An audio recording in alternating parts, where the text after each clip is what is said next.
Nederland gaat over op IBAN. Een langer rekeningnummer voor binnen- en buitenlandse betalingen. Iedereen krijgt hiermee te maken. Ook uw bedrijf en uw klanten. Rabobank helpt u op weg met uw voorbereidingen op IBAN en SEPA. Doe daarom de Rabo SEPA-check. www.rabobank.nl/SEPA-check. Makkelijk over op IBAN. Dat is het idee. Rabobank. Een bank met ideeën.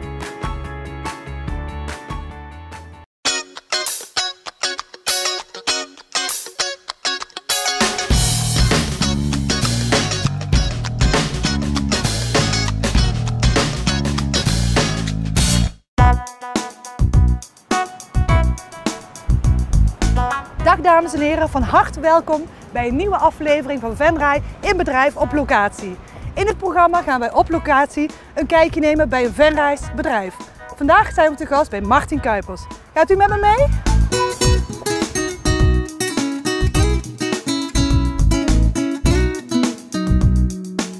Martin Kuipers is in deze regio bekend om zijn kantoorartikelen, kantoorinrichting en kantoormaterialen. Ik zit hier samen met Bart, een van de eigenaren van Martin Kuipers. Kun jij mij iets vertellen over de historie van het bedrijf? Ja, Martin Kuipers is al een begrip eigenlijk sinds 1975 in Venray. Ja, het grote publiek kent het natuurlijk, hè, van de Schoolstraat. Precies, van de Schoolstraat en de Grote Straat. Daar maar is er het is meer. begonnen. Daar is inderdaad meer. Ja. Martin Kuipers is ontstaan vanuit winkels, zoals ik net al zei. En winkels is op een gegeven moment een winkel nog geweest in Blierik en in Uden. Dus er waren in de hoogtijdagen van Martin Kuipers waren er 4 winkels en bedrijfsmatige is toen gestart vanuit de Paterstraat. Dat was het eerste begin van het bedrijfsmatige. En van daaruit eigenlijk in 1995 een stap gemaakt, een grote stap, om hier een pand te bouwen in the middle of nowhere aan de A73. Een hele grote stap. Voor de A73, want de A73 was toen net in ontwikkeling. En dat was een hele grote stap inderdaad voor bedrijfsmatige. Ja. Nou, ik moet zeggen, ik kom hier dus zelf nu voor de eerste keer binnen. Ja. En ik ben zeer onder de indruk van jullie bedrijf. Ja, leuk om te horen. Ja, want prachtig. we hebben ook behoorlijk wat ontwikkelingen doorgemaakt. Vooral de afgelopen jaren met het veranderende publiek en veranderende werken in bedrijven. De hang naar nieuwe werken toe of de... Ja, wat is dat nieuwe werken precies? Daar hebben veel mensen het over. Het nieuwe werken voor veel mensen, we hebben er zelfs een onderzoek in gehouden en het blijkt dat heel veel mensen denken aan het nieuwe werken, aan thuiswerken. Dus een werkplek thuis en dan gedeeltelijk op kantoor en gedeeltelijk thuiswerken. Maar het nieuwe werken is veel meer dan dat. Voor ons is het transformeren van de werknemer naar een werkondernemer. Dat is voor ons het nieuwe werken. En als wij daar een bijdrage in kunnen leveren door een prikkelende werkomgeving te realiseren voor deze werknemer, dan is dat eigenlijk het nieuwe werken. Dus een heel concept naar plaats, tijd, onafhankelijk werken kan zowel intern bij de organisatie als extern. En die hele mix, dat is dan het nieuwe werken.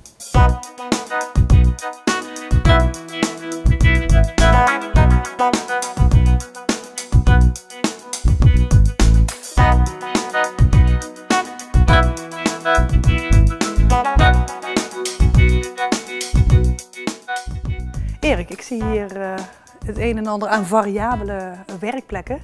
Welke bedrijven heb je dit onder andere bij toegepast? Nou, in 2005 was Rabobank Venray een van de eerste waarbij wij een flexibele kantooromgeving hebben mogen realiseren. Dat was overigens wel een voorloper op de ontwikkeling die er nu aan de gang is. Want je ziet dat steeds meer bedrijven, zeg maar, ook op het gebied van soft seating, en dat houdt in leuke bankjes, lounge zitten, dat toepassen in hun nieuwe werkomgeving. En wat is het recentste project wat jullie hebben gerealiseerd? Nou, qua bekendheid natuurlijk het gemeentehuis in Venray, waar we een grote rol hebben gespeeld met betrekking tot de inrichting van de flexwerkplekken. Ook met variabele Ook met variabele allemaal? werkplekken, sit-sta werkplekken zelfs. En we hebben de opdracht gekregen voor het inrichten van het hoofdkantoor van dichterbij in Gennep. En Proficiat, dat is, dankjewel. mooi project. Ja, absoluut. En dat is voor ons natuurlijk wel weer een mooie referentieproject, zeg maar, met betrekking tot de stap die we hier met het Office Inspiration Center hebben gemaakt. Voor ons is het ook wel van belang om dat stukje ook hier te integreren, dat ze dus ook op het moment dat ze hier komen, dat wij voldoende dingen kunnen laten zien op het gebied van akoestiek, verlichting, alle zaken, zeg maar, die nodig zijn om dat kantoor op een prettige wijze in te richten. Je zegt akoestiek. Wat wij merken is dat interieurarchitecten natuurlijk veel werken met harde materialen, harde vloeren, harde plafonds, glas. En dat daarbij natuurlijk het aspect akoestiek een hele belangrijke rol gaat spelen. En wij dat toch gedempt kan worden. Absoluut. En wij hebben daar producten voor, maar ook middelen voor om dat in ieder geval op een bepaalde wijze zeg maar, te kunnen terugbrengen.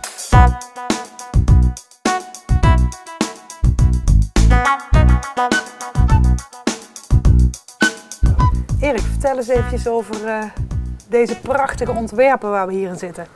Ja, goed, dit zijn dus de genoemde items waar je dus rustig kunt zitten in een wat rumoerige ruimte. Dit zijn producten die geproduceerd zijn van gerecyclede petflessen en die een hele hoge akoestische waarde vertegenwoordigen. En ja, daar maken ze leuke producten van die in leuke kleuren en trendy. Trendy. Ja. En deze kunnen netjes worden toegepast in zo'n nieuwe werkomgeving.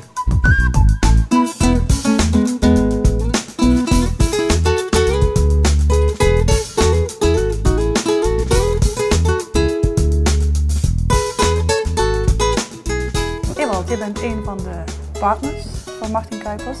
Ergonomie, kantoorinrichting. Kan je mij eens precies uitleggen wat het belang van ergonomie in de kantoorinrichting is? Ja, het is heel erg belangrijk. We kijken ik ben arbeidsfysiotherapeut, ik werk in Medisch Centrum Buitenlust. Als arbeidsfysiotherapeut kijken wij op individueel niveau naar de werkplek van mensen. En niet alleen de werkplek, de belasting die ze op hun werkplek ervaren en de belastbaarheid die ze zelf als individu meebrengen. Wij staan hier voor een ontzettend mooi project. Kan je me daar iets over vertellen? Want ik zie hier bijvoorbeeld verschillende muizen, ik zie een bureaustoel. Ja. Volgens mij zie ik een blad wat dit is versteld kan worden. Je moet het voorstellen dat het eigenlijk een bureau is. Er zijn mensen die af en toe wat last hebben van de rug. Dan is het heel erg handig dat je af en toe je bureauhoogte verschillend kunt instellen. Dus we hebben hem nu eigenlijk op een hoogte staan waarbij dat blad omhoog gebracht wordt en je eigenlijk staande, als zou je aan de bar staan bij wijze van spreken, kunt werken. Maar staand werken is voor je rug vaak beter op het moment dat je last hebt van je rug.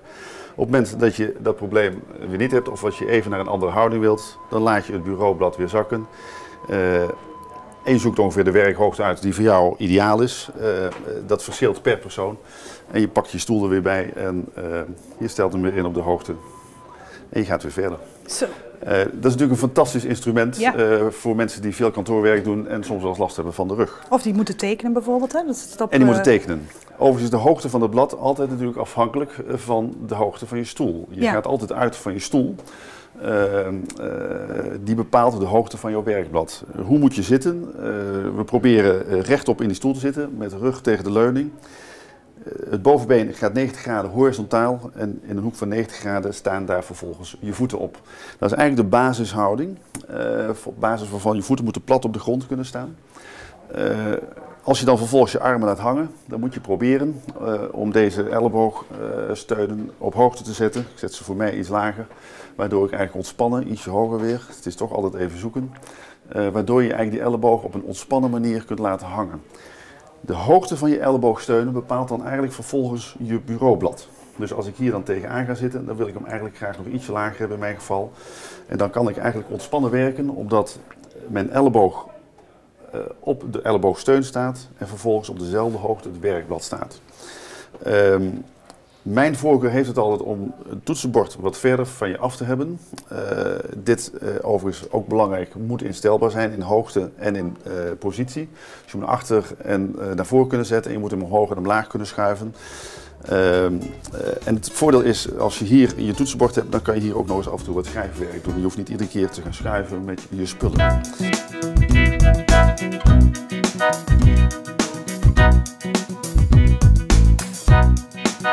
Verlichting, ook heel belangrijk heb ik begrepen. Ja. Werk je daar ook met bepaalde vaste partners mee? Ja, ook daar hebben wij partners die op het gebied van zeker het advies op luxe en dat soort zaken die je per werkplek nodig hebt van belang is. Maar zeker met het nieuwe werken zie je dat designverlichting ook meer een rol gaat spelen. Dus het moet ook een beetje leuk zijn en nou, die mix is van wezenlijk belang.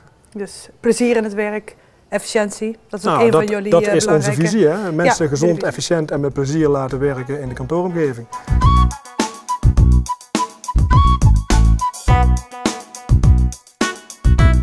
Wat is jouw rol als partner van Martin Kuipers? Ja, nou wij van de firma Ooglicht als partner van Martin Cuypers zijn heel erg bewust van het inrichten van kantoorruimtes. Maar eigenlijk ook allerlei ruimtes. Waarom? Licht is natuurlijk een essentieel onderdeel om de uitstraling van een ruimte te versterken. Niet alleen moet je er heel fijn kunnen werken en is licht een goede toegevoegde waarde voor het bioritme van de mens. Uiteindelijk geeft dat leven aan mensen en dieren, maar ook een ruimte, een uitdrukking geven die je graag wil in identiteit van je bedrijf of van je product. Nou, in dat opzicht zijn wij toegevoegd als een stukje belichting en verlichting van kantooromgevingen. Je moet dan denken aan een hele goede basisverlichting die nodig is, ook wettelijk nodig is om mensen in een goede lichamelijke conditie te kunnen laten werken. En dat wordt dan weer uitgedrukt in een hoeveelheid luxe, de hoeveelheid intensiteit die je nodig hebt op een bureau voor je medewerkers, wat erg belangrijk is, dat moet je niet onderschatten. Maar daarnaast wil je natuurlijk ook een persoonlijkheid geven aan je kantoor, een bepaalde vormgeving in je product of naar je klanten. U kunt zich voorstellen dat een kantoorinrichting voor een notaris een andere omgeving nodig heeft als een kantoorinrichting voor een back-office van een magazijn of van een expeditieruimte. Absoluut. Wat allebei belangrijk is, maar verschillende ingrediënten nodig heeft om die werknemer of die bezoeker een goed gevoel te geven. Een goed gevoel te geven dat hij bij het juiste adres is. Dus jullie worden eigenlijk al van begin af aan bij het project van Martin Cuypers dan betrokken om te kijken welke verlichting geschikt is voor dat bedrijf? Ja, we worden al vrij vroeg in het stadium betrokken om contact op te nemen, om te onderzoeken of het gaat over een nieuwbouwproject, of het gaat over een verbouwproject, of het gaat om het hele project, of dat het alleen maar gaat om een gedeelte ervan. Maar hoe vroeger wij betrokken worden, hoe meer invloed je ook nog hebt op de bouwkundige werkzaamheden. Want ook licht heeft energie nodig. Ook al zou je kiezen voor LED-verlichting of voor een andere soort verlichting, het heeft energie nodig. Dus het aanbrengen van structuur, van kabels, die weggewerkt moeten worden door installatiebedrijven. Heel belangrijk. Heel belangrijk. Dus hoe vroeger wij erbij betrokken worden, hoe meer specifiek wij die belichting toe kunnen passen op die plekken waar het zo nodig heeft. En hoe beter het eindresultaat. En hoe beter het eindresultaat, hoe mooier het is. En hoe vaak je nog meer varianten kan benaderen in verschillende verlichting, in verschillende merken, die je dan kan toepassen.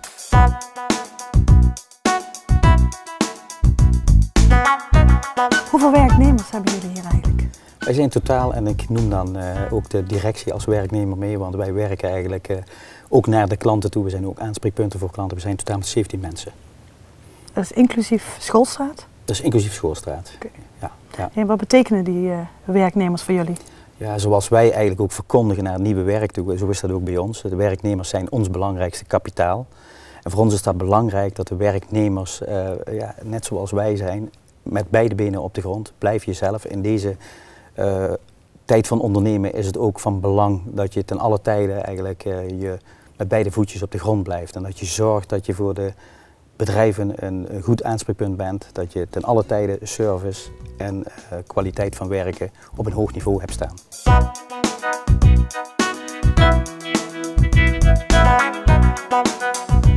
Jullie klanten, zitten die regionaal of heb je ook echt klanten wat verder weg van Nederland? Nou, we hebben onlangs bij de brandweerkazerne in Maastricht mogen inrichten. Dus wat dat betreft zijn wij niet gebonden aan de directe regio. Dus we kunnen gerust wat verder weg, is geen probleem. Dus het zou maar zomaar kunnen dat je over de grens gaat? Absoluut. Als we contacten hebben, dat is het belangrijkste, dan is dat geen probleem. Okay. Werken op kantoor betekent gezond werken in een gezonde omgeving, efficiënt en met veel plezier. Bart, Erik, Martin Cuypers en alle partners kunnen u hierbij helpen. Dankjewel voor het kijken en graag tot de volgende keer.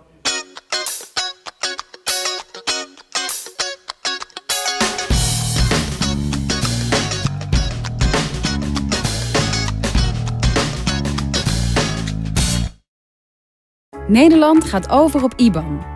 Een langer rekeningnummer voor binnen- en buitenlandse betalingen. Iedereen krijgt hiermee te maken. Ook uw bedrijf en uw klanten. Rabobank helpt u op weg met uw voorbereidingen op IBAN en SEPA.